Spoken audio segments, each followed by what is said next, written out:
My bully in high school made me switch schools after bullying me for so long, literally making me leave my senior year. But years later, I finally got my revenge at a mutual friend's birthday party, when I stole her Nintendo 3DS right from underneath her nose. And now, even 10 years later, I still have it and I happily play it all the time. Here's what happened. Okay, so let's begin by making it clear that high school was extremely difficult for me. I got mercilessly bullied, and there was this one girl who specifically decided to make my life miserable. I won't go into any details, but it was enough to make me move schools my senior year. And for the sake of the story, I'm going to call this girl Regina. About 3 years later, my friend, who I will call Clarice, invites me to her 21st birthday party. It was video game themed, and most of the people there were into consoles and PC gaming. I was really excited, even though I couldn't afford any consoles. Well, much to my dismay, it turns out that one of my friend's friends, who I will call Simon, was dating Regina at the time. Clarice didn't know my history with Regina, and I wanted to keep it cool. But Regina clearly had never grown out of her immature mean girl phase, and was literally trying to get under my skin at the party. The thing was, while Regina remained in high school mode, I had learned to develop a strong spine and thick skin, and literally laughed at her sad attempts. The party was really cool, especially because at that time, the monumental and legendary Nintendo 3DS was released. Not many people had it because it was so stupidly expensive, but part of the present for Clarice was that we all chipped in to get her one, along with some other really cool games. Regina also had one, and had tons of games that she had already logged in loads of hours into. Now, at some point, Clarice picked up on the bad vibes and asked me in private what was going on. I then told her briefly what was happening, and she immediately sided with me, and even asked me if I wanted her to kick Regina out, but I said no. Then, right at that moment, I had an idea. I was a bit of a klepto in high school, and I had gotten really good at stealing. I had left that behind for some years, but I really wanted to get back at Regina, and I wanted a 3DS, and I jokingly mentioned it to Clarice. But guess what? Immediately, Clarice was on board, and she even said that she would help me get it. So we hatched a plan to take it and hide it in Clarice's dorm. Clarice had a super cool reputation, so there would be no reason for her to steal one when she already had one herself. So we waited until some drinks had gone around and everyone was focused on a movie. And with everyone in the room, I slipped Regina's 3DS out of her bag, handed it to Clarice, and had her ask the group if anyone wanted anything from the kitchen. And all she did was hide it in her sweater and then hid it in her closet. Now, Regina noticed her 3DS was gone before everyone went home, but we had already planned for that. Clarice suggested everyone empty their bags and pockets, and of course, nothing was found. It was also late, so everybody was annoyed and wanted to go home. So Simon suggested that Regina come back tomorrow and check the place. Now, she did just that, and Clarice even helped her out, and of course, nothing was found. Meanwhile, Regina was furious, and her anger was so delicious, but there was nothing she could do, especially because our friend group was pretty tight and no one suspected another person. Well, about a week later, Clarice gave me the 3DS, and I gleefully wiped Regina's 200 plus hours of game data. And my god, it felt so good. It's been over 10 years and I've been playing on that thing ever since. And honestly, it's one of my most prized possessions. Okay, I don't like stealing. I don't think it's a good idea to do this, so I definitely don't endorse it, but I do completely understand where you're coming from, dude. Regina bullied you so bad that you had to move schools. Like, that is not something you do lightly. That means it must have been really bad. Like, this lady had to have been crazy. So when I hear that you stole her 3DS in like a fit of revenge, dude, I completely get it. Like, I think in some kind of weird way, this kind of like balances out the universe to a certain extent, because yeah, now Regina knows what it's like to lose something and feel like an idiot in the process, even if just for a little bit, because holy crap, I can't imagine getting bullied so bad that you have to move schools, especially during your senior year. And I think it's so ironic that yeah, Regina after all these years has just not changed. She's the same idiot she was in high school. So truly, good for you for getting back at her, even if it's through a method that I don't think is a good idea, because regardless, it sounds like Regina absolutely deserved it.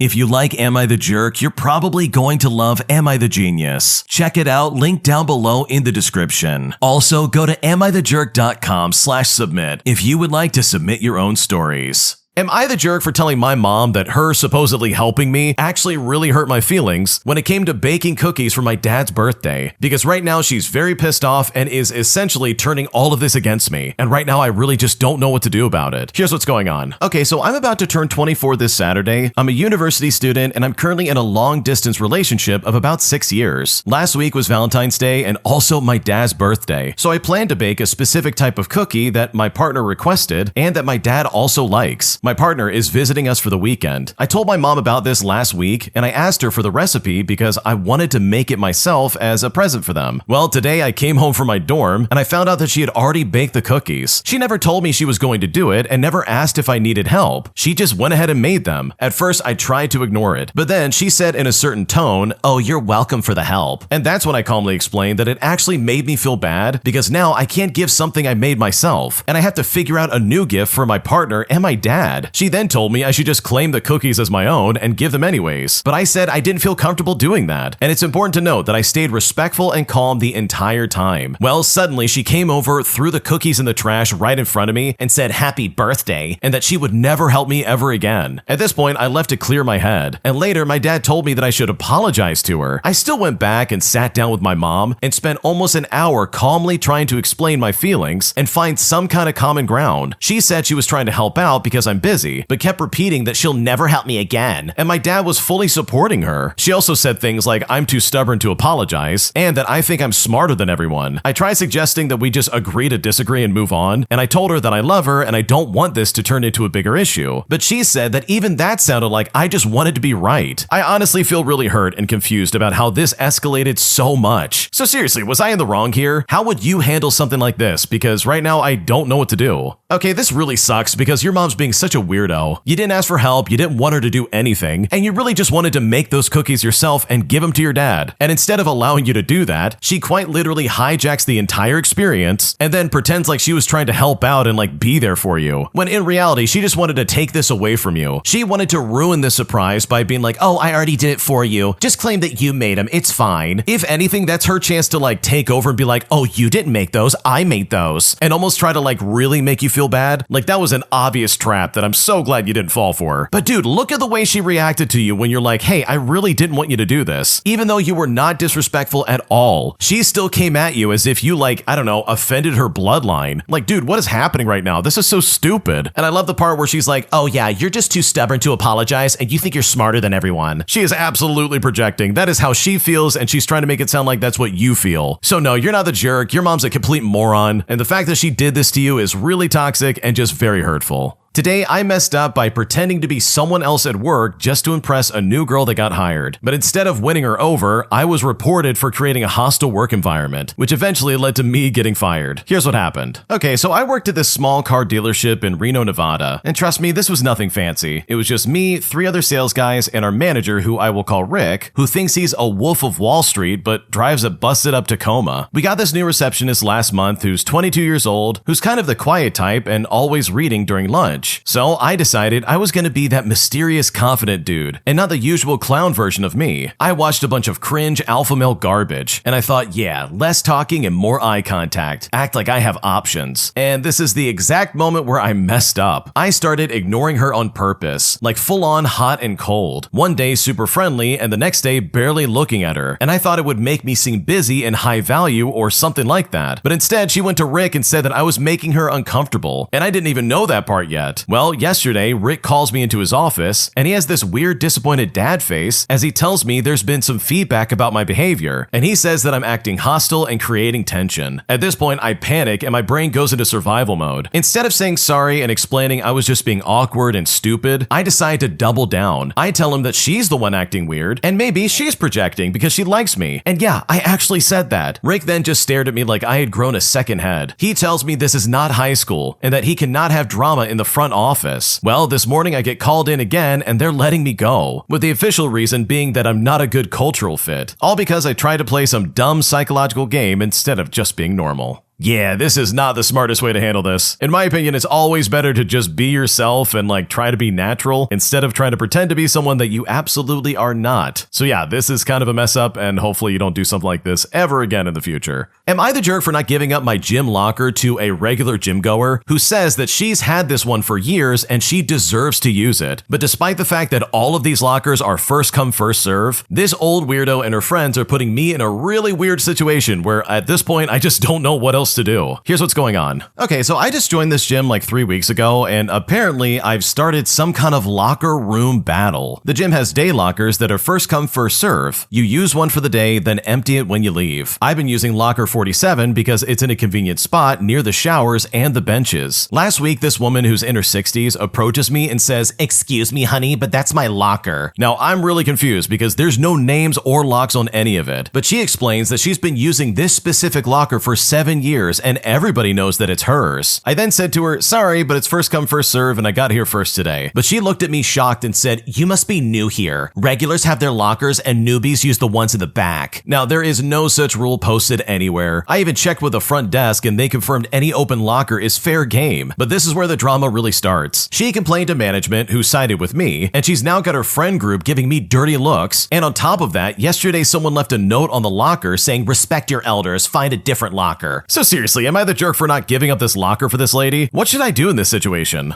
Okay, someone said this in the comment section and I've got to repeat it. They said, "Oh, I would show up early every single day for the rest of my life." And my God, I am here for that energy. I would absolutely do the same thing. You mean to tell me that she's gonna sit there and be like, "Wow, you must be new here. This locker that's open to anybody is actually mine. You need to move." And it's like, bro, I'm not only not gonna move, but also you can't make me move. And the fact that she's got her friends coming at you and be like, "Wow, you need to respect your elders," giving you dirty looks from a distance, leaving notes on the locker. Like, bro, what kind of like turf war did you step into? This is so weird. So no, I don't think you're the jerk at all. And if anything, you could be a lot pettier if you really wanted to, because clearly this gets under their skin and clearly they've got nothing better to do with their life. And if I was in your shoes, I would happily lean into this and really piss these people off because their behavior and their attitude is just so unnecessary. My cheating ex says that she's gonna sue me for mistreating her while we were together simply because I stopped paying her rent when we broke up. Here's what's going on. Okay, I want to start off by saying that I used to be a huge idiot. To keep up with my ex-girlfriend's endless demands, I worked 2 jobs and scraped by. I literally bought all my daily essentials like toothpaste and toilet paper on the price drop on TikTok just to save every penny for her. I paid for everything, including rent and bills, and I never asked her for a dime because I thought that was love. Well, last month I found out she was cheating on me. I tried to give her a chance to explain, but she refused to admit it, so I broke up with her. When I did that, she instantly flipped out and started screaming and crying like I was the villain. Now, I really did not want the drama, so I just moved out and stopped paying the rent on her old place. But then yesterday, she texted me saying that she was going to sue me for apparently mistreating her when we were together if I did not get back together with her immediately. It was actually laughable because I never even touched her, and I know she's just losing it because she lost her meal ticket. I blocked her everywhere, and I'm not worried about it because honestly, how can she afford a lawyer when she can't even pay her rent? Okay, dude, I would absolutely start like saving all of that and sending it over to someone who can do something about it. Like maybe a lawyer or like the cops or something like that. I don't know, if my ex came to me and said, "You either get back with me or I'm gonna try and sue you," I would immediately be like, okay, we're gonna screenshot that, we're gonna record the voicemail of this, I'm going to a lawyer, I'm going to the police station. Like literally, I'm gonna take that seriously. She's trying to defame your name and essentially blame you for something that you definitely didn't do. And I totally get it. She's upset because you no longer fell for her tricks and you're no longer like paying her rent, but it does sound like this lady is crazy and she would try to ruin your life if given the chance. So yeah, if I was in your shoes, I would be reporting her to the authorities or somebody just to try and like cover my tracks and make sure she doesn't actually follow through on this promise. Because based on what you described, she sounds crazy and I just don't think this is something you should take lightly. My mom showed up to my university dorm unannounced with a list of things she wanted me to change about my room and my life. So I told her to get out and please call me before she shows up at my place ever again. And now I kind of feel like a jerk and I'm not sure if I went just a little too far. Here's what's going on. Okay, so I'm 21 years old and I've been living in student housing for about 2 years now. My mom has always been the type who thinks that paying for part of my tuition gives her ongoing voting rights on every decision I make. But last Saturday took it to a completely new level. I had not invited her. I had not mentioned that she could come. I was literally in my pajamas at noon on a Saturday, eating cereal and watching something on my laptop when she knocked on my door. Apparently, she had driven 2 hours to get there. She came inside, looked around for approximately 4 seconds, and then pulled out her phone where she had a notes app list, like an actual typed out list of things she wanted to discuss. The list included that apparently I should switch my minor because she had been researching job prospects. She also said that my roommate and I should rearrange the furniture because the current layout was was giving her anxiety. And based on my Instagram, according to her, I was wearing way too much black lately, and that I needed to call her every single day instead of a few times a week because she doesn't feel connected to me. Now, I just stood there holding my cereal the entire time she's talking. When I told her she couldn't just show up unannounced, she said, "I'm your mother, I don't need an announcement." I then asked her to please leave and come back when we had an actual plan to meet up, and she cried in the hallway for 20 minutes and even texted my aunt that I had thrown her out. I feel guilty even though I know logically I shouldn't, and that is honestly the most infuriating part about all of this. So, has anyone else dealt with a parent who genuinely just cannot see the difference between caring about you and trying to control you? Because I really think that my mom is acting exactly like that. Okay, I would be super pissed off if my mom showed up to my college dorm and said, "Oh, you need to change everything." Like, bro, this could have been an email. This could have been a phone call. What are you doing driving to my place 2 hours away just to act like an idiot? This is completely inappropriate and so uncalled for. So no, you're not the jerk. You absolutely had every right to kick her out and tell her to get lost because her behavior was really weird. An entitled weirdo thinks that the elevator is just for her, as she denies me entry on getting in the elevator simply because I'm not wearing a mask. And I'm honestly still trying to get over this because this was a very weird situation. Here's what she did. Okay, so this was a super bizarre experience yesterday trying to leave work. So the elevator on our side of the building is infuriatingly slow already, and there's only one. It also has a priority function for when they transport cadavers, meaning it won't let anyone else on, so sometimes the amount of time you spend waiting for this thing is just ridiculous. Anyway, I was leaving work after staying way longer than I wanted to, and the elevator was just chilling on floor 1 when I pressed the button. So I definitely called it first. And I know this does not matter, but it makes what happened even more annoying. And yeah, I am very mad about this. So it comes up to floor 6 where I'm at, passes me by, and just keeps going. It does this when someone on a higher floor hits the button after you already did, and then picks you up on the way down. So it goes up to floor 7, takes another eternity, and finally starts slowly making its way back down. The doors finally open, and as I'm stepping in, this freak goes, "Don't come in here. I don't ride elevators with people not wearing masks. You cannot come in here." Now, I was so taken aback, I just stood there for a few seconds processing what in the world just happened. And finally, the doors started closing, and I was like, "Sorry, I've gotta go." And I started walking into the elevator. She then starts losing it again, going, "You can't come in here. It's for health reasons." At this point, I just looked at her like she was completely full of crap, and I said, "Yeah, right." And I let the doors close because I was just like, whatever, I'm not getting in here with a psychopath if she's gonna start yelling like that. When it finally came back up and I got on, there was a guy waiting on level 3 who looked really pissed off as well. So I'm assuming she did this to people all the way down. And like, I'm vaccinated. I wore a mask for 3 years. I work in healthcare, so I know the deal. And I'm super happy to accommodate anyone who's actually immunocompromised or has any real health issues. But no one I've ever met who's actually been dealing with that sort of thing isn't like, "Oh, I'm so sorry, but I'm immunocompromised. Do you mind doing this or that?" Not just straight up yelling at people to not get on the elevator. Like, if you're that sick, why are you out in the public putting yourself in that situation? Maybe next time this lady should take the stairs because, my God, people are getting weirder every single day.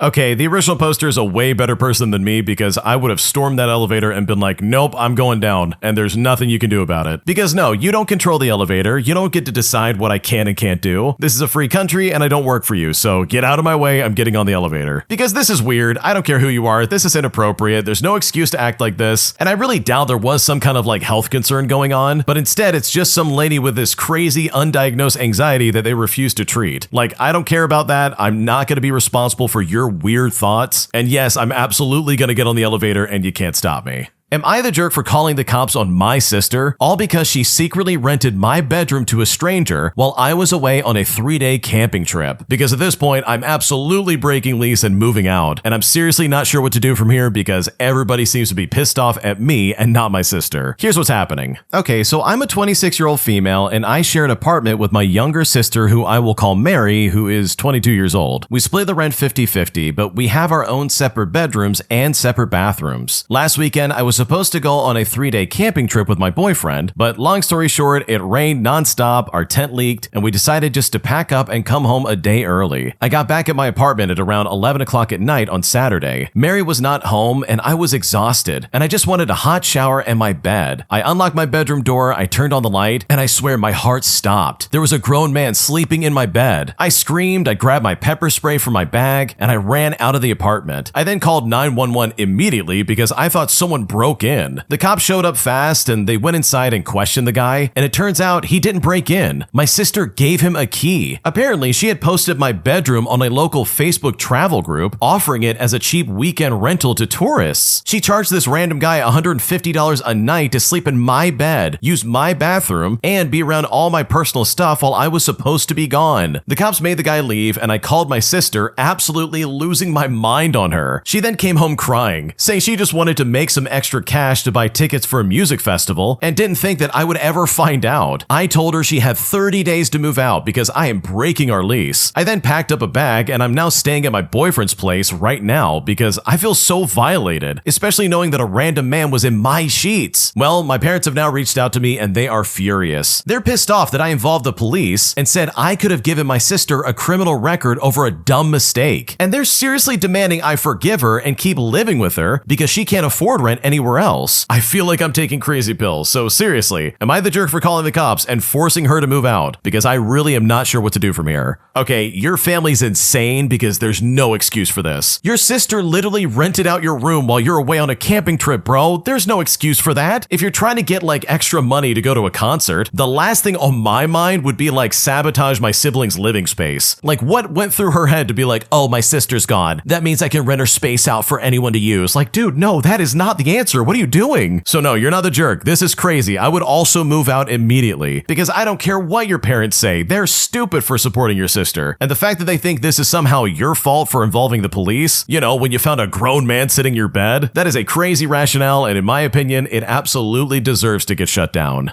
My entitled neighbor freaks out on me after I fuss at his kid for literally breaking into my back garden. Things got so bad that this guy threatened to call the police on me, saying that I mistreated his kid and that he was allowed to break into my backyard. And I'm honestly still pissed off about this situation because right now I really don't know what to do. Here's what happened. Okay, for a bit of context, I have 4 chickens who live in a cozy coop at the end of my back garden. One of them, by the name of Whiskey, has survived a fox attack, is 8 years old, and is still laying eggs. And we affectionately refer to her as our guard chicken or the snitch because she will scream for us if any intruders, usually squirrels, enter our yard or any other chickens escape. It was a nice sunny Sunday morning and I had my friends over for brunch when I heard Whiskey screaming. And when I looked out the window, I see the neighbor's kid crouched down next to my chicken coop. So I shout out to him, hey, what are you doing? The kid then responds back by saying, I'm just getting my ball back. And I look and see that he's holding 2 balls. I then looked at him and I said, well, get out of my garden. The kid responds by saying, that's not very nice. But I say back to him, well, it's not very nice to break into other people's gardens. At this point, he climbs back into his garden through a gap in the fence at the very back of the garden. Meanwhile, I've gone to knock on their front door to speak to their parents, assuming that they must not know what was happening. So I go up to their door and I say, hi, did you know your son was breaking into our garden? Now, right off the rip, the dad immediately started yelling. He says to me, is it okay what you said to my son? But I responded back by saying what? Telling him that he can't break into our property? The entitled dad then said, he's just a kid. It's okay for him to do that. But I told him no, he's legally not allowed to do that. I don't want some random kid messing around with my chickens. The dad then said, you threatened my kid. You swore to him. But I responded by saying I never threatened him and I just wanted him off my property. But the dad doubled down and said, it's fine for kids to do that. You know what? I don't have to listen to this. He then goes to slam the door in my face, but stops when I step forward onto their doorstep, but not into their house. I then say to him, well, how would you like it if I broke into your garden? The dad then says again, they're just kids and that it's okay. He then said that I was threatening them, and then he said, call the police. At this point, my unfortunate tendency to cry when I'm angry started to get the better of me, so I stepped back and I yelled that I wanted to speak to the police because actually I had done nothing wrong. Then I went back into my house. I did end up calling the non-emergency line, and the operator I spoke to reassured me that they were definitely not entitled to break in, whether they were kids or not. And even if I swore at them, I had not broken any laws. So now we have to fix the fence gap and hope that the unhinged adult man living next door, who thinks that it's perfectly fine to wander onto people's yards without permission, doesn't decide to do that again himself. I'm starting to doubt that this was the first time the kids had broken in, as Whiskey had been screaming all day Saturday, but I really couldn't see anything when I checked. So seriously, am I in the wrong in this situation? Because right now I'm still incredibly upset. No, you are definitely not in the wrong. This is so stupid. That dad is like desperate to try and find some kind of justification for his stupid kid breaking into your property. And I think you have it right. I don't think this is the first time they've done done that, and I don't think it would be the last unless you did something about it. People like this, specifically the dad, who encouraged this kind of crappy behavior, in my opinion, have no business being parents. He literally tried to be like, oh yeah, this is fine, kids do this all the time. And it's like, wait a second, I remember being a kid, and if I drop something in my neighbor's backyard, I'm not about to like break into that property to get it. I'm gonna knock on the front door and be like, hey, can I get my ball in your backyard? And then either they get it or I get it. You don't rip a hole in the fence and climb through and get it yourself, because I guarantee you that dumb kid was probably just trying to mess with those chickens. He probably didn't even care about the ball, and most likely used that as an excuse to get what he wanted. So yeah, this whole situation is really dumb, and I'm so sorry you had to go through that, because this entitled jerk is absolutely at fault. If you like Am I the Jerk, you're probably going to love Am I the Genius. Check it out, link down below in the description. Also, go to amithejerk.com/submit if you would like to submit your own stories. Am I the jerk for kicking out a couple who brought their baby and toddler to my wedding, even though I explained to them that my wedding was a child-free event? Because now the entire family's talking about it and I don't know what to do. Here's what happened. Okay, so this is a couple I'm not very close with, but the wife is a longtime family friend, so I felt that I should invite her. To be perfectly clear, all of my invitations stated that there were to be no children at this wedding, but she and her husband showed up with their infant and toddler, who I think is like maybe 4 years old. At the actual wedding ceremony, I let it slide. I was preoccupied for obvious reasons. I also thought that maybe they planned not to attend the reception or to have someone pick the kids up before it started. Anyways, the reception rolls around and lo and behold, they still have their children. I had many other guests and I didn't really feel like dealing with it, so I asked our event planner to go over to them and discuss whether someone was picking up the child, as the reception was not supposed to have children. I mean, everyone was drinking and loud and rowdy, and a crying child and another little one running around was not part of the plan. The infant already had to be taken out once during the wedding ceremony because of fussiness, and the toddler was, from what I could see, already appearing cranky. So my event planner went to talk to the couple, though I could tell they were arguing with my event planner, so I just went over to help them. I think they thought I came to rescue them because they started going on about how rude my event planner was, but I explained that I had actually sent him over to discuss the children. I reiterated that the event was child-free and said that I had stated so clearly on my invitations. The wife gave me a sort of apology and then assured me that they were capable of minding their own children to make sure they didn't get in the way of anything, but I said that wasn't really the point. That's when my now husband comes over, and he and the other woman's husband begin going back and forth, and things got a little heated. Finally though, I snapped, and I said that they just needed to go, which thankfully they did without much more noise. Still, the whole scene was incredibly embarrassing, which is exactly what I wanted to avoid. I really hate that my wedding day had to be somewhat marred by this incident. According to my mother, everyone was talking about it, and I guess enjoying a little dramatic entertainment. So was I the jerk by making them leave? Because right now, I'm not sure what to do. No, I don't think you're the jerk at all. These people very clearly disrespected your boundaries and brought their kids to your child-free wedding. Like, this is obviously their problem and not something that you should have had to deal with. So no, you're definitely not the jerk, because I know if I was in your shoes, I would do the exact same thing. My entitled parents are demanding that I let my cousin move in with me, who is a serious addict, and take care of her at my place, despite the fact that I've worked very hard to find my own place and have my own peace. Because right now they're guilt-tripping me really hard and calling me selfish and claiming that I'm abandoning the family. And at this point, I don't know what to do. Okay, so I moved out of my parents' house a year ago, and I've been working hard to build some peace in my own space. It hasn't been easy, but I'm proud of what I've managed to do for myself. Well, out of nowhere, my parents recently started pushing me to let my cousin move in with me. Now here's the kicker. They know she struggles with serious addictive behavior, and I've already made it clear in the past that I don't feel safe or capable of managing that under my roof. But suddenly they'll say stuff like, "You guys are like sisters. She just needs a place to rest." And it's funny how that sisterly love didn't apply when they were asked to take her in, because you know what? They refused. But somehow I'm expected to let her live in my apartment, pay all the bills, manage her habits, and still maintain my sanity? Well, I said no politely at first, and now I'm being guilt-tripped, called selfish, and being told I'm abandoning the family. I'm honestly so tired of being treated like the backup parent while they get to wash their hands of everything. I worked hard for this piece, and I'm not gonna burn it down out of guilt. So has anyone dealt with something like this? How do you hold your ground when it feels like your own family just doesn't respect your no? What should I do? Okay, in my opinion, this is probably the best time to stand your ground and not let them walk all over you. Seriously, if you don't stand right now, it will never happen again, because they will know they can always get their way if they just push hard enough. And in my opinion, I would much rather be someone who is firm in my boundaries and people don't like me, instead of a pushover that everyone loves because they can get anything out of them. Because let's be honest, you do not have to watch this lady and make sure she doesn't like fall into addictive behavior at all. Why should you be responsible for that? That is so dumb. And them saying like, oh yeah, you guys are like sisters. She just needs a place to rest and reset. Like seriously, just let her in. They are literally only trying to guilt trip you, and you do not need that energy in your life. So truly, I don't blame you for saying no, because if I was in your shoes, I literally would have done the exact same thing. An entitled Karen treats any personal shopper that she gets like absolute garbage. So after dealing with this for so long, me and my coworkers decided to get some petty revenge by charging this Karen more in a way that I don't think she's ever caught on to. Here's what happened. I'm a shift supervisor for a retail drugstore chain. Like a lot of retailers, we have our daily couponers, and we have a lot of personal shoppers, like DoorDash or Instacart. And you know what? Some of our couponers are the worst Karens. They've been told repeatedly of the coupon rules, yet they still break them. They hold up the line with their multiple transactions, pretend they can't speak English when we just saw them speaking it a minute ago, especially when we're explaining the rules. We've also seen the same personal shoppers over and over again. We know some of the frequent ones by a first-name basis and have educated them on the layout of the store so they can get their job done faster. Now, just like a lot of stores post-pandemic, most of the store's coupons are online and has a curbside and delivery service. You place your order online, and when it's ready, you come and we deliver it to your car in the parking lot. The company has a contract with one of the personal shopping companies to deliver as well. One of our coupon Karens has decided to use the delivery service at least once a week. She will order 10 to up to a dozen 12-pack of soda, along with several shopping bags of coupon items. Well, one day Karen places an order, and a personal shopper comes to pick it up. And this is one that we know quite well. The personal shopper gives out a loud sigh and says, "her again." And we ask what's wrong, and the personal shopper explains that the Karen lives on the second floor of an apartment. She is incredibly rude and never tips. Just to deliver all of her stuff, we're talking about 10 trips back and forth from the car to the apartment. She becomes irate when the delivery isn't fast enough. She's been reported for her rudeness, but nothing has ever been done. Given that she has multiple reward card accounts at the store, she will probably start another account should she get banned. Well, fast forward a few weeks and we get the same story from the other two shoppers. They all wish that they could just pass over her delivery. Well, one day Karen puts in a delivery order and my colleague sighs that she's sorry for whichever shopper gets her. But then I see an evil grin coming across my colleague's face. I live in a state where businesses are required to charge for plastic bags, and it is only 10 cents a bag. Some people cringe about this, but others just don't really care. We try to fill the bags as full as possible without being too heavy. Well, my colleague grabs 2 additional bags. She grabs one item from each bag and places it in one of the empty ones. And she does it again with a second bag. All the bags look reasonably filled, but with the 2 extras, that's an extra 20-cent charge. We inform the personal shoppers of our deed, and most give out a small giggle. Well, since then, whenever Karen orders, we try to put Karen's items in as many bags as possible, while still looking reasonable. We've been doing this for about 3 months, and we don't think that Karen has noticed the extra charges. And sure, it is petty, but honestly, it leads to the moral of the story. Be nice and considerate to your personal shoppers and retail staff, or we will find a way to make you pay for your rudeness. I really like this because, yeah, it is super petty, but you know what? This Karen deserves a lot worse than she's actually getting. Like, in my opinion, the way you treat someone in customer service, whether that's a server or someone like checking you out at a grocery store, like that really determines who you really are on the inside. If you treat them as if they're below you and treat them with like disrespect, then you, in my opinion, are a terrible person. Because seriously, there's no reason to act like that, especially if people are doing their job and they're doing it right. It would be different if the other person was like super rude and like not doing what they need to do, but I would seriously argue that people don't go into customer service to be jerks about it. They're literally just trying to like make ends meet and make rent. And this just so happens to be like the most easily accessible type of job in the area, which honestly usually is the case. So truly, to the original poster and everybody involved in this, good for you in getting this petty revenge, because this Karen deserves a lot worse than what you're giving her. Today, I messed up by trying to clear ice on the road and accidentally ending up on my neighborhood Facebook group, and I am honestly so done with these people. Here's what happened. Okay, to start things out, there is a huge block of ice blocking the drain that drains water from the road. Because of this, water has been gathering in a big puddle on the road and creating a growing pothole visible under the water. On the colder days, it freezes and makes the road slippery, and people have been calling the city about this, but clearly nothing gets done. Not to mention, the city workers don't operate in this area. Anyways, after slipping on this ice for what seems like the 100th time during my daily commute, I decided to take matters into my own hands. When I made it home, I grabbed a snow shovel and I started breaking the ice to free the drain. The ice was really stubborn, and I couldn't see the drain, but I knew it was there. After a few hours, I decided to call it a day. The next day, I used a saw to saw through the ice, but still it didn't budge. Then I used a pickaxe on the ice, and it worked better than a shovel, but still, I couldn't couldn't completely break through the meter of ice. I decided to put more road salt on it in a last attempt, and after that, I went back inside. Well, when I came back and I checked my Facebook, there was a post on the community group that said, "Whoever is the parent of that kid breaking the ice, please get your kid. They are blocking the road." Now, where I live, nobody wants to splash a kid with road water because it is like the bare minimum of what you can get sued for. So nobody wanted to drive by too fast. They all drove by slowly to avoid splashing what they thought was somebody's kid. So I told the poster that yeah, that was my kid, and then I asked them to take the picture down. And while they ended up taking the picture down, I not only realized how short I actually was, but also how petty and weird people on Facebook can truly be. Oh man, that's so stupid. Like, come on. Here you are trying to solve a very obvious problem, you know, the one that the city literally won't come out there to work on, and people have the audacity to be like, "Oh my god, they're blocking the way. They're trying to remove that dangerous thing and it's blocking my way of getting home." It's like, dude, do you have nothing better to do with your life than to take pictures of people and post them on Facebook? Like, seriously, get a life. That's so weird. So yeah, you definitely did the right thing, and honestly, those people on Facebook are idiots. And hopefully this doesn't bother you too much because honestly, this is incredibly dumb. Am I the jerk for how I reacted to my mother-in-law's wedding gift after she gave me something so offensive it honestly just blows my mind? Because right now there's a giant rift in the family, and at this point, I don't know what to do. Here's what happened. Okay, so I've been with my fiance Daniel for 9 years. We're getting married this December, and we've been planning a wedding that combines both of our cultures. Daniel and his family are Korean American, and my family and I are Indian. Daniel's dad introduced us, and he was always really warm and kind. His mom, who we will call Grace, wasn't hostile or anything like that, but she was definitely distant in the beginning. Over time, things got better, or so I thought. When we got engaged, I include Grace in the planning, since it is traditional in his family for both mothers to be involved. I genuinely wanted her to feel included and respected, but now I'm really regretting that decision because she's made this whole process emotionally exhausting. There have been these small comments throughout the planning that I just can't shake. When I told her I'd be wearing my natural curls, she said straight hair would be more polished and traditional, but if I wanted to go with a wild, untamed look, then I was very brave. When we brought her a sample of our wedding cake, which was a sponge cake with pistachio cream filling, she called it very exotic and told us not to worry if it went untouched by her side because Indian flavors can be a bit intense. When I showed her what my family would be wearing, which was a traditional Indian clothing with jewelry, she said since their side of the family is larger, mine might stick out more, and that our side's attire might be a little distracting. Her comments are never outright rude, but these little remarks make me feel like my culture is constantly being framed as too much or too different. Daniel says she probably doesn't mean anything by it and just wants the wedding to be perfect. My mom has even offered to step in, but I've asked her not to. I've been trying hard to keep things peaceful, and then this happened. During a recent call, I reminded Grace of our wedding colors, which were purple, gold, and green. She then complimented the scheme and said I would look great in gold. I gently corrected her and I said my lehenga would actually be lavender purple. She then went quiet and changed the subject, and I honestly thought nothing of it. 2 days later, she came to our apartment while Daniel was at work, bringing what she was calling a pre-wedding gift. Now, I was touched until I opened the box and saw it was a bottle of skin whitening cream. I tried to remain calm and I asked her why she thought this was appropriate. She told me lavender is a delicate color and doesn't always look good on darker skin tones. So she thought that I could use this to lighten up a bit so that the lehenga would suit me better. And when she said this, I absolutely lost it. I told her how offensive and inappropriate that was, and that I wasn't going to lighten my skin for anyone. She looked at me stunned and said I was being too sensitive and that she was only trying to help. Then she added that if I really respected Korean culture, I would have chosen a white dress, like traditional Korean brides do. That the way we're planning the wedding makes her feel like we don't actually care about her culture. And she said this all before I told her to leave. And now she's crying to Daniel and his dad, saying I attacked her and twisted her intentions. Daniel says he understands why I'm upset, but he also thinks I should have stayed calm and that maybe it was just a cultural misunderstanding. And he's now asking me to smooth things over. But you know what? I'm exhausted, and I'm not trying to ruin my relationship with Grace or hurt Daniel's relationship with his family. But I'm honestly so very hurt over this, and at this point, I don't know what to do. Okay, this really pisses me off as well because this was not some kind of like cultural misunderstanding. Daniel's mom was being straight up racist, and there's no other way to put it. She literally gave her like skin whitening cream just to make her feel better about the way she looked. Not to mention all the dog whistle remarks she's made about your culture. Like seriously, this is so messed up. I don't care what anybody says here. And in my opinion, I can't believe Daniel's not stepping in and telling his mom to get lost. Why on earth is he not taking his future wife's side on this? These microaggressions are absolutely unacceptable. And of course, they're so subtle that she can just sit there and be like, oh, I'm the victim. I'm being attacked and my intentions are being twisted around. It's like, no dude, that's definitely not what's happening. You're just straight up racist and disrespectful. And in my opinion, there's no way she should be welcome in the wedding at all. So just to answer your question, no, you're not in the wrong for freaking out, because what your mother-in-law did to you, in my opinion, is completely unacceptable. An entitled jerk decides to be a loud, massive loser, all in a local library where people are trying to study. So my brother exposes him on Facebook, literally putting him in his place in a way he will never forget. Here's what happened. So this past winter, my brother was at the local library for about 6 weeks, studying for an important exam as a ship's officer. He goes there to rid himself of distractions, namely video games, and he says that it helps him keep him focused. He sits in the back of the library, which overlooks a small park with a small river, and it honestly is a beautiful view. There's a rotating group of nerdy guys who hang out all day in this section, and my brother has made casual friends with them. Well, there's a local contractor who comes by 1 to 2 times daily and does business over the phone in this area. I guess he likes the view as well, but the trouble is that he does not do it quietly. My brother's trying to study, but he keeps getting interrupted by this guy by answering his phone with his construction company name and then addressing customers that he's probably working with. My brother asked him to keep his voice down, which worked the first few times, until this guy, who we will call Roman, got tired of this kid bothering him. My brother then asked for the front desk to handle it, but they got tired of having to constantly do this, and Roman would just quiet down until the librarian would leave. The nerdy guys told my brother that he had been doing it forever, and they were just kind of used to it. Finally, my brother spent a week humbly and politely asking this guy to please lower his voice or take his calls out in the lobby. He made it a point to be very polite and stressed that he was trying to study. Roman seemed to sense his weakness and doubled down on his attitude. He replies by saying, "Kid, go back to your books. I told you before, I ain't got time for you." My brother had set up his laptop to record all of this, and after a week or so of this, he put together a 3 to 4 minute video of their exchanges, and he actually posted it on 6 different Facebook groups about our town, and he made sure to make it public so it could be shared. And you know what? It was a hit. There was a couple hundred comments and dozens of shares. His poor wife was tagged in several of the posts, and several people posted it to his Facebook company page. All those posts were quickly deleted, but best of all, it was discovered that he had been booted from the local Dunkin' Donuts for this same kind of behavior. I mean, one of the Facebook groups by the name of Jerks in Our Town made him their profile picture. And by the way, we're in a small city that has no shortage of Karens, so this dude got it with both barrels. My brother told the nerd group what he'd done and to have their phones ready for when he returned. They all loved the video, and he was like a rock star for a couple of days. About 4 days later, Roman finally came back to the library, and my brother held up his phone, as did about 3 other people. Roman was hot, but checked himself when he saw he was being filmed by several people. And you know what? He was not apologetic. He just kept repeating that my brother had affected his business and that he was just trying to conduct his business and needed a place to do that. My brother then said, "I think you owe all of us an apology." Roman then looked around at the group and said, "Okay, I'm sorry." My brother said thank you, and then Roman walked away. But after about 20 or 30 feet, Roman turned around, saw my brother watching him but his phone on the table, and shot him the middle finger. But you know what? He never came back to that library, and my brother ended up passing all of his exams. Wow, I love this because seriously, a library is like the last safe haven for any kind of concentration. If you're trying to get something done, usually the library's a good spot to go, just so you can have some kind of peace and quiet. So good for your brother for putting this guy in his place, because his attitude was incredibly disrespectful. My friend's psycho mom tried to get my daughter deported so that I would date her son, basically saying that if my daughter was out of the way, then I would have a fair shot at dating her son and changing his life. Things got so bad that they actually sent ICE agents to my house to literally investigate my 3-year-old daughter. And I'm honestly still so crazy upset about this that at this point, I seriously don't know what to do. Here's what happened. Okay, so I'm a 30-year-old female, and I'm a single mom to a mixed-race 3-year-old daughter. For reference, I'm white, but my daughter's father is a New Zealand Maori who I met and briefly dated while he did his training and worked here in the States. He and I are not together anymore, and he's not involved in our daughter's life as he moved back to New Zealand, but I do have some contact with his parents as my daughter is their only grandchild. And on top of that, I do feel it's good for my daughter to know her Maori culture and paternal grandparents as well. Anyways, I come from a well-off upper middle class family, and my friend, who we will call Kate, is from a low-income working class family from West Virginia. We met in college, we are close, and Kate is a genuinely nice and kind person, but is also low contact with her toxic family, which consists of her stepmom, who we will call Pam, her stepbrother, who we will call Kyle, and the dad. Now, Pam is on disability, Kate's dad is a truck driver, and according to Kate, her stepbrother stepbrother Kyle apparently makes women feel uncomfortable. He can't hold a job, doesn't really interact with others outside the internet, has this weird fantasy about having a trad wife, and has very racist and misogynistic views as well. Last year, me and my other friend, who we will call Rachel, along with some of our friends, hosted an engagement party for Kate and her boyfriend, who we will call Jack, at my family's vacation home in Catskills. It was supposed to just be us, our other friends, and some of our colleagues from the museum, but apparently when Kate mentioned it to her dad, Kate's stepmom Pam demanded that we let them attend, and after some back and forth, we decided to just let them come, but I opted to not formally send them an invite, and instead I just told Kate that they can come if they want. During the party, Pam and Kyle seemed rather out of place, as they couldn't really hold a conversation with anyone. When anyone tried to talk about her stepdaughter Kate and her fiancé Jack, you know, the ones who this party was to celebrate, Pam would somehow try to make it about her son Kyle. In fact, Pam kept trying to talk up her son Kyle to me, Rachel, and some of the other girls in the party, and they complained about us having Taylor Swift playing in the background, with Kyle calling it feminist trash. Later, when I was chatting with our former college professor, Kyle came up to me, he tried chatting with me, asking me questions and flirting with me, and I tried being polite, answering his questions with one word or one sentence answers, but when he asked me out on a date, I told him I couldn't as I do have my job and my daughter to look after. Well, long story short, I started shouting at him, telling them, namely Kyle and his mom, to leave, warning that I'd call the sheriff's office if they didn't, after Kyle said something along the lines of, well, I would be perfect for him, especially if I didn't have my half-breed daughter. And by the way, those are his words and not mine, while also saying that if I wanted to be with him, I'd have to put my daughter up for adoption or something. Pam then joined in, saying something along the lines of, how dare you talk to my son like that, demanding that I give her son a chance. And they eventually left after our friends and guests started chewing them out, calling them trash, and Rachel did call for law enforcement. Now, Kate did profusely apologize for her stepmom and stepbrother's behavior, but I assured her that I don't blame her, as she did warn me about them, but I just didn't think that it would be this horrible. Over the next year or so, Pam did message me on Facebook a few times, saying things like, how dare you talk to my son like that? You people think you're too good for us, complaining that we've previously never invited her or her son to anything, and that I should apologize to and go on a date with her son. And mind you, I'm friends with Kate and not her stepmom and stepbrother. Well, I reminded her that her son is a coddled high school dropout who can't hold a job. Pam herself is unemployed, her son is a racist and misogynistic bum, and her family, except for Kate, is trash. While I actually do have a well-paying job, I've got a master's degree, I do not share the same toxic views of her or her son, and that I'm more than capable of supporting myself, something neither her nor her son could do. I then blocked Pam, and for some reason it slipped my mind to also block Kyle. And keep this in mind because this will be important later on. I did tell Kate and the others in the friend group about this, and Kate apologized for her stepmother again and revealed that her stepmom and Kyle have been low-key stalking me and Rachel, looking at our posts on Instagram and TikTok, and watching videos we post of us going on family boat trips, eating out at restaurants, and Pam apparently being envious of my family's 2023 Christmas dinner party. Now, because of this, Pam has been telling Kate how she believes that she deserves the life me and Rachel live, hence why Pam has been trying to pressure Kate to hook Kyle up with either me or Rachel, to which Kate has repeatedly refused to do so. The engagement party we held for Kate was back in July of 2024, and between then and a few days ago, I haven't heard from them. However, last weekend I was with my daughter at my family's house in the Upper East Side when ICE agents showed up at my door, because apparently someone reported my daughter as being an illegal immigrant. Firstly, I called my grandpa's law firm, and they sent a couple of lawyers to our family home, and I explained to the agents that my daughter's dad may be a foreign national, but me, being an American, am her biological mother, and my daughter was born in Boston, so she's a United States citizen. Now, I'm not going to get into how the interaction with ICE went, as it was stressful and my grandpa's lawyers mostly handled it, but long story short, it turns out that Kate's stepmother and stepbrother reported my daughter to ICE to try and get my daughter deported, in hopes that if my daughter was gone, I would somehow be willing to go out with Kyle. According to Kate, she found out that her stepmom just created another account, and given the fact that I forgot to block Kyle as well, he was able to see me post online. They knew my daughter was a US citizen as she was born here. Kate herself told them that in the past, but according to Kate, they think it's disgusting for me to have a mixed race child, and they wanted to hook up with Kyle so they can be included in my family's social events, trips on my dad's yacht, and live the life that they think they deserve. That being said, they also think that if they somehow got my daughter out of the way, I could start fresh with Kyle. Kate also mentioned that going forward, she will be going no contact with her stepmom and stepbrother, as she and Jack did not want her stepmom trying to interfere with or dictate their married life, since they as a couple have had problems with Pam in the the past. Also, Kate said she will testify in court against her stepmom and stepbrother if it really does come to that. Because of this, my grandfather, my dad, our family's lawyers, and I agree that it's best we take them to court. Now, for some additional context, yes, unfortunately, Kate did come from a toxic household, as her stepbrother was an entitled golden child who was coddled by his mom. Pam is a controlling and psychologically awful person who feels the need to control everyone, and Kate's dad is barely around, nor does he seem interested in being involved with his family. That being said, Kate's dad has been pretty much absent from most of the awful things that Kate has been dealing with during her teenage years. And when Kate did tell her dad, he would just brush it off. And that is how I understood her family situation to be. That's why Kate, up until this past weekend, was only low contact with her family, but after the incident of Kyle and Pam stalking me and Rachel, Kate and her fiance Jack have decided to finally go no contact with Pam and Kyle, as they really don't want any of their toxicity in their life going forward, and especially don't want Pam around any future kids that Kate and Jack may have. This is legitimately a crazy situation, and I just want to say to the original poster, I am so sorry this happened to you. You are seriously very brave for sharing this, because my god, this paints a picture I've honestly never seen before. Like seriously, can you imagine for a second being so crazy that you think falsely reporting that somebody's daughter is an illegal alien in hopes that they would get deported is somehow gonna win this lady over for your crazy son? Like my god, talk about using the system in the wrong way. These people are out of their minds if they think that's okay, and I'm so sorry that happened to you and your daughter. Like you guys don't deserve that in the slightest. You literally only invited them because they were like, oh, we don't want to be left out, please let us come to your stupid party, and then they pull this stuff and it's like, dude, what is happening right now? So seriously, I really hope this gets worked out for you and your family, especially for the sake of your daughter. Like that really is a crazy situation, and you guys do not deserve that in the slightest. If you like Am I the Jerk, you're probably going to love Am I the Genius. Check it out, link down below in the description. Also, go to amithejerk.com/submit if you would like to submit your own stories. Am I the jerk for telling my friends to delete their reviews of my cafe, as it was glaringly obvious that they used ChatGPT to make the review? Here's what happened. So I opened up a cafe a few months ago. The premise is very small, and my business partner and I live directly above it, so it's closer to a side hustle more than anything, since we only open for the morning rush. Business has been steadily increasing, and we've been getting nothing but good feedback from our customers so far. Last month, I invited my entire friend group to enjoy a beverage and a slice of cake at the cafe for free in exchange for honest feedback in the form of a Google review, since I wanted to try out some new drink ideas and also get a bit more traffic on our Google page. Well, my friends ate, they drank, and then they bounced, and a good time was had by all, with each of them promising to write a review the next day. Every single friend wrote a review, and every single one of them was obviously generated by ChatGPT and written in American English, which is not even the official language here. Some of the reviews even mention services or drink items that we just don't have. So when I saw this, I was really conflicted. While I appreciated them taking a moment of their time to write a review, I feel like not only was it a half-baked gesture, but also I think that since people can tell a fake review from a genuine one, it only affects my cafe's credibility. I mean, would you visit a cafe where the only reviews are all clearly AI generated? I know I wouldn't, which is why I've asked a couple of them to take the reviews down and redo it. I'm not entirely surprised that they were taken aback and not happy with my request. It's not pleasant to be told that your gesture, no matter how small it is